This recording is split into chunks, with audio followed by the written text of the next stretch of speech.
Para romo, para suster, para bruder, Bapak Ibu sekalian, dan juga anak-anakku yang terkasih, berkah dalem.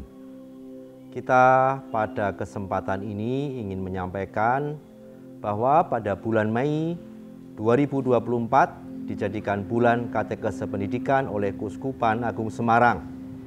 Sebagaimana tindak lanjut dari ajaan Gereja Keuskupan Agung Semarang agar kita mengembangkan formasio iman berjenjang dan berkelanjutan, maka gereja memutuskan pada bulan Mei ini menjadi bulan katekese pendidikan. Nah, kita akan mencoba bersarasean bersama, menggali semangat baru untuk mengembangkan pendidikan Katolik. Kita juga pada bulan Mei nanti akan menutup sinode pendidikan yang sudah para romo, suster, bruder, Bapak Ibu dan adik-adik sekalian jalankan pada periode tahun lalu, dan tanggal 2 Mei pada Hari Pendidikan Nasional, Gereja Keuskupan Agung Semarang akan menerima data hasil sinode yang sudah Bapak Ibu dan saudara-saudari sekalian sampaikan melalui proses panjang yang kemarin dijalankan. Nah, pada kesempatan ini saya ingin menyampaikan ada beberapa tema yang semestinya atau yang baik untuk kita renungkan bersama-sama pada 4 minggu di bulan Mei mendatang. Tema yang pertama adalah karakteristik anak-anak generasi Z dan model-model pendampingannya. Kita nanti akan diantar melalui proses dinamika bersama dengan bagaimana memandang karakteristik anak-anak zaman sekarang ini dan perbedaannya dengan generasi-generasi sebelumnya, lalu model-model pendampingan yang sesuai bagi keluarga-keluarga Kristiani dan sekolah-sekolah untuk karakteristik generasi sekarang ini.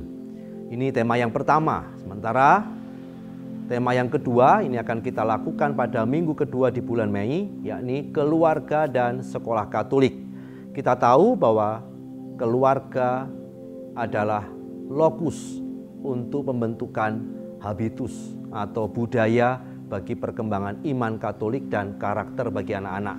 Maka kita akan membicarakan tentang keluarga dan sekolah Katolik sebagai habitus dan lokus pendidikan. Oleh karena itu, kita diundang bersama-sama untuk menikmati atau mendiskusikan bersama-sama terkait dengan bagaimana keluarga-keluarga kita dan sekolah-sekolah kita mengembangkan iman atau formasi iman bagi anak-anak kita. Untuk selanjutnya, pada minggu ketiga kita akan membahas tema tentang sekolah sebagai formasi iman dan pewartaan. Secara khusus kita akan menempatkan sekolah sebagai lokus untuk formasi iman dan pewartaan. Di sana kita akan membicarakan bagaimana seharusnya bentuk implementasi ajaran gereja dan aktivitas sekolah sehari-hari, bagaimana yayasan pendidikan, penyelenggara pendidikan, sekolah mewujudkan formasi iman sebagai pembentukan dan sarana pewartaan melalui cara-cara dan strategi-strategi pengajaran. Lalu pada minggu terakhir di bulan Mei kita akan mengajak agar paroki dan komunitas-komunitas Kristiani, paguyuban-paguyuban yang ada di sekitar kita, khususnya di paroki-paroki kita, menghidupi sekaligus hidup dari sekolah Katolik.